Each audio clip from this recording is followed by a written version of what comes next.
Hello guys, welcome back to my channel. তো আগের এপিসোডে লাস্টে আমরা দেখেছিলাম যখন মারি উজুর কথা ভেবে রিগ্রেট ফিল করছিল যে সে ভুল মানুষের প্রেমে পড়ে গিয়েছিল। বাট এখানে আমাদের হিরো উজু বলে, তুমি স্যাড কেন হচ্ছ, দেখবে তোমার লাইফেও এক পারফেক্ট পার্সন আসবে, আর তা খুব তাড়াতাড়ি। এদিকে তার মম তাকে কল করে যাচ্ছিল, কারণ তিনি উজু অ্যান্ড উজুর ফ্যামিলির জন্য অনেক খাবার বানিয়েছিল। কারণ তিনি সবসময় উজু অ্যান্ড তার ফ্যামিলির জন্য খাবার নিয়ে যেত, অ্যান্ড তিনি ভেবেছিল আজও নিয়ে যাবে। কিন্তু উজুর ফ্যামিলি এত অহংকারী ছিল যে তারা মারির মমের সাথে ঠিক মতো কথা তো বলা দূরের কথা, তাকে ছোট লোক ভাবে যে তারা তাদের থেকে গরিব, তাদের কোনো যোগ্যতাই নেই। অন্যদিকে আমরা উজুকে হোটেল রুমে দেখি, যেখানে সে ভ্যাকেশনের মজা নিচ্ছিল তার গার্লফ্রেন্ডের সাথে, অ্যান্ড সে শেয়ার মার্কেটে টাকা লাগিয়েছিল যা এখন লসে যাচ্ছে, তাই সে অনেক বেশি চিন্তিত ছিল। তখনই তার কাছে মারির মমের কল আসে, বাট সে কল রিসিভ করে না। তখনই তার গার্লফ্রেন্ডের ফোনে একটি মেসেজ আসে যা সে দেখতে পায়, অ্যান্ড এই মেসেজটি একটি ছেলের ছিল যে তাকে একটি হোটেল রুমে ডাকছিল। যা দেখে তো সে অবাকই হয়ে যায়, মনে হচ্ছে খুব তাড়াতাড়ি সে তার কর্মের ফল পাবে যা সে মারির সাথে করেছে। অন্যদিকে আমরা সেক্রেটারিকে দেখি যে পুলিশ স্টেশন এসেছিল, অ্যান্ড সে মারিকে কল করে বলে দেয় যে আজ আমরা তোমার বাসায় যেতে পারবো না, কিছু প্রবলেম হয়ে গিয়েছে। অ্যান্ড পুলিশ স্টেশনের ভিতরে এক আহত ব্যক্তি বসেছিল যাকে সাংইয়ন খুব বাজেভাবে মেরেছিল। বাট ভুল এই পার্সনটি করেছিল যে প্রথম সাংইয়নের উপর হাত তুলেছিল, বাট এখন সে মানতে চাইছে না, কারণ সিসিটিভি ফুটেজেও শুধু এটাই রেকর্ড হয়েছিল যে সাংইয়ন তাকে মেরেছে, তাই সাংইয়নকে দোষী সাব্যস্ত করার তার কাছে প্রমাণ ছিল। এখানে সেক্রেটারি তাকে টাকার লোভ দেখায়, অ্যান্ড সেও রাজি হয়ে যায় কেস তুলে নেওয়ার জন্য। অন্যদিকে উজু বলে, যখন ওরা আসবেই না তাহলে আমার আর কি কাজ, আমি এখন যাই এখান থেকে। তখনই এসে কিছু পেন্টিং পড়ে থাকতে দেখে টেবিলে, তাকে জিজ্ঞাসা করে যে এটা কি। মারি বলে, এটা আমার নেক্সট প্রজেক্টের কিছু ডেমো, অ্যান্ড ওজু সেখান থেকে যাওয়ার জায়গা বসে ওই ব্যাপারে ডিসকাস করা শুরু করে দেয়, যেমন কি সে তার সাথে টাইম কাটাতে চাইছে। অন্যদিকে সেক্রেটারি সাংইয়নকে গিয়ে বলে, মামলা সেট করে দিয়েছি আমি, বাট সাংইয়ন তাকে কথা শোনায় যে এটার জন্য এত টাকা তাকে দেওয়ার কি দরকার ছিল। সেক্রেটারি বলে, অ্যাকচুয়ালি পার্সনের কাছে আপনার ভিডিও রেকর্ডিং ছিল যার দ্বারা আপনি খুব বাজেভাবে ফাঁসতে পারতেন। সাংইয়ন বলে, ও আচ্ছা এই ব্যাপার, ওকে, বাট এই ঘটনাটা আমার ড্যাড জানতে পারেনি তো। সেক্রেটারি বলে, নো স্যার, আপনার ড্যাড জানে যে আপনি ভিকটিম। অন্যদিকে আমরা মারি অ্যান্ড উজুকে দেখি যারা কাজের ব্যাপারে ডিসকাস করতে করতে অনেক টাইম চলে গিয়েছিল, অ্যান্ড তারা নিজেদের পার্সোনাল ব্যাপারে কথা বলে, যেমন কি ফার্স্ট লাভের ব্যাপারে। অ্যান্ড উজু বলে, আজ পর্যন্ত আমি কারোর প্রেমে পড়িনি, যা শুনে তো মারি তাকে পিলো দিয়ে মারতেই শুরু করে দেয়, তাও আবার অনেক কমফর্টেবল হয়ে। আর যখন তার মনে পড়ে যে আমরা এতটাও ক্লোজ নয়, সে তাকে সরি বলে। তখনই তার কাছে একটা জিনের কল আসছে, অ্যান্ড সে তাকে বলে, তুমি কোথায়, আজকে আমাদের দেখা করার কথা ছিল। বাট উজু তো মারির সাথে গল্প করতে করতে এ ব্যাপারে ভুলেই গিয়েছিল।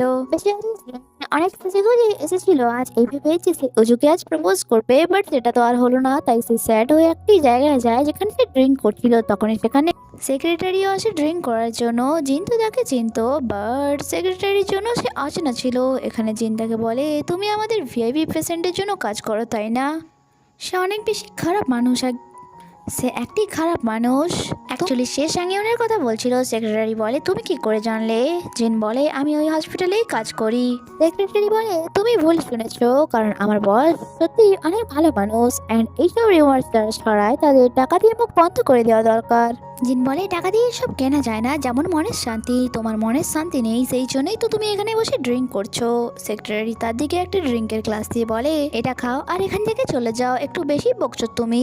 অন্যদিকে আমরা মারির মমকে দেখি যে খাবার নিয়ে বাসে করে শিওল পৌঁছে গিয়েছিল, অ্যান্ড মারিকে কল মেসেজ করে যাচ্ছিল যে আমি উজুর বাসায় যাচ্ছি। আর তখন সে মিটিং এ ছিল, আর যখন সে কল অ্যান্ড মেসেজ দেখে দৌড়ে বাইরে চলে আসে আর মমকে কল করতে থাকে, বাট মম কল রিসিভ করে না। উজু তার কাছে এসে জিজ্ঞাসা করে যে কি হয়েছে। মারি সবকিছু তাকে জানায়, জাঙ্ক বলে যে তোমার বাড়ি চলে এসছে।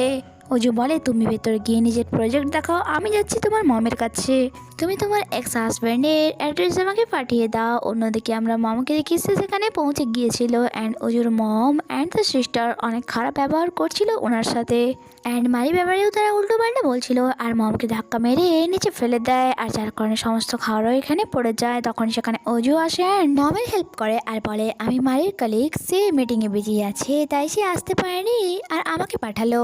মম অনেক বেশি ঘাবড়েছিল, অ্যান্ড বলে, আমার মেয়ে অতটাও খারাপ নয় যতটা ওরা বললো, তুমি কিছু শোনোনি তো। উজু বলে, নো আন্টি, এমনিতেও আমি ভালো করে জানি যে মারি খুব ভালো মেয়ে। আর বাবার মম অজুকে মারির ব্যাপারেই বলতে শুরু করে দেয় আর অজু মমকে বাস স্ট্যান্ড পর্যন্ত নিয়ে আসে।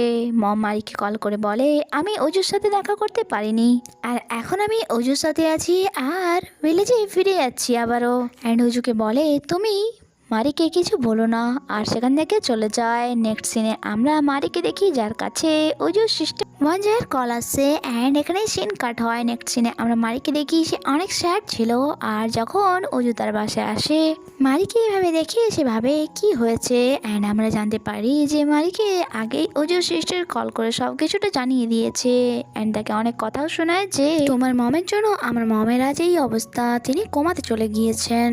যখন কি এরকমটা তো কিছুই ছিল না, তার মম অনেক হ্যাপি ছিল। মারি অনেক বেশি ভেঙে গিয়েছিল। উজু বলে তুমি তোমার মমকে একবার কল করো। নাইটে এসে তার মমকে কল করে সব সত্য কথাটা বলে অ্যান্ড এটাও বলে যে সে এখন একটি ভিলাতে থাকছে যা সে ফ্রড করে পেয়েছে। মম বলে ঠিক আছে তুমি সাবধানে দেখো, তুমি ভালো কাজ করেছো। এরপর মম নিজেদের ফ্যামিলি ফটো থেকে উজুর ফটো ছিঁড়ে ফেলে দেয় আর খুশিতে নাচতে থাকে, কারণ প্রথম থেকেই মমের উজুকে একদমই পছন্দ নয়, শুধুমাত্র মারির জন্য তাকে অ্যাকসেপ্ট করেছিল। অন্যদিকে উজু তার গার্লফ্রেন্ডের সাথে টাইম স্পেন্ড করছিল, সে অনেক বেশি হ্যাপি ছিল অ্যান্ড তার গার্লফ্রেন্ডের নাম হলো জেনি। সে তাকে বলে হানি তুমি রুমে গিয়ে ঘুমিয়ে যেও, আমার ফ্রেন্ডের সাথে দেখা করার আছে। এটা বলে জেনি তো সেখান থেকে চলে যায়, বাট অজুর মাথায় ওই মেসেজটি ঘুরপাক খাচ্ছিল। কোনো ছেলে তার গার্লফ্রেন্ডকে দেখা করতে রুমে ডেকেছে অ্যান্ড সে দৌড়ে সিঁড়ি ধরে উপরে যায় অ্যান্ড সেখানে দৃশ্য দেখে হতভম্ব হয়ে যায়। তার মন একদমই টুকরো টুকরো হয়ে যায় যখন সে তার গার্লফ্রেন্ডকে অন্য কাউকে কিস করতে দেখে অ্যান্ড তার সাথে রুমে চলে যায়। এবার রুমে কি হবে তা হয়তো বলার দরকার নেই। আশা করি অজুর সাথে সাথে আপনারাও বুঝে গিয়েছেন, ঠিক হয়েছে যেমন কর্ম তেমন ফল। অন্যদিকে আমরা মারির মমকে দেখি, তিনি মারিকে কল করে বলে আমি আমার পাস পাচ্ছি না, মনে হয় কারেই পড়ে গিয়েছে, তাই তুমি অজুকে কল করে বলো। অ্যান্ড মারিও তাকে কল করে অ্যান্ড অজু যখন কার চেক করে সেখানে মমের পাস পায় অ্যান্ড ওই পাশে একটি ফটো ছিল যেখানে অজুর ছোটবেলাকার দেখা ওই ট্যাক্সি ড্রাইভার অ্যান্ড তার সাথে সেই ছোট্ট মেয়েটি যে তাকে ডল দিয়েছিল অ্যান্ড এক মহিলা আর তার সাথে এক ছোট বেবি। আর এখানে অজু জানতে পেরে যায় মারি সেই মেয়ে যে তাকে ছোটবেলায় ডল দিয়েছিল। আর এখানে এই এপিসোডই শেষ হয়। আগে কি হয় তা জানতে স্টে কানেক্টেড। ভিডিও ভালো লেগে থাকলে লাইক কমেন্ট অ্যান্ড শেয়ার করতে ভুলবেন না। চ্যানেলটিকে সাবস্ক্রাইব করে সাপোর্ট অবশ্যই করবেন। দেখা হচ্ছে পরের এপিসোডে। Bye bye.